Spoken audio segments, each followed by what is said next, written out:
Audio Jungle.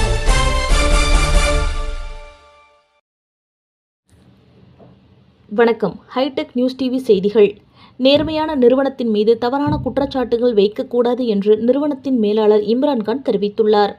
அமீக் இன்னப்ரா project private limited Royapettah நிறுவனத்தின் வேளச்சேரி லட்சுமிபுரம் 2வது குறுக்கு தெருவில் உள்ள எண் 5 வீட்டின் உரிமையாளர் அக்பர் ஷரீப் அவர்கள் புனித வெள்ளி, ரஷ்யா பேகம், ஷர்மிளா மற்றும் முகமது அலி ஆகியோரிடம் தனது வீட்டை லீஸுக்கு விடுவதாக கூறி பணம் பெற்றுக் கொண்டதாக இவர்கள் ஏற்கனவே செய்தியாளர்கள் சந்திப்பில் தெரிவித்துள்ளனர்.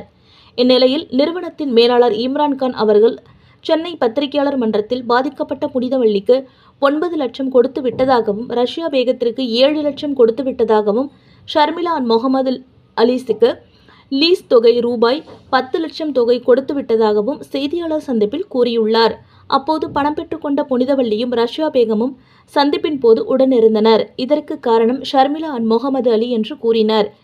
அவர் இதுபோல் எல்லா இடத்திலும் பிரச்சனை செய்து வருவதாகவும் கூறிய மேலாளர், நாங்கள் யாரையும் ஏமாற்றவில்லை. எங்களுடைய நிறுவனத்தின் வளர்ச்சியை பற்றி தவறான தகவல்கள் இப்படித்தான் பரப்பி வருகிறார்கள் என்று கூறினார்.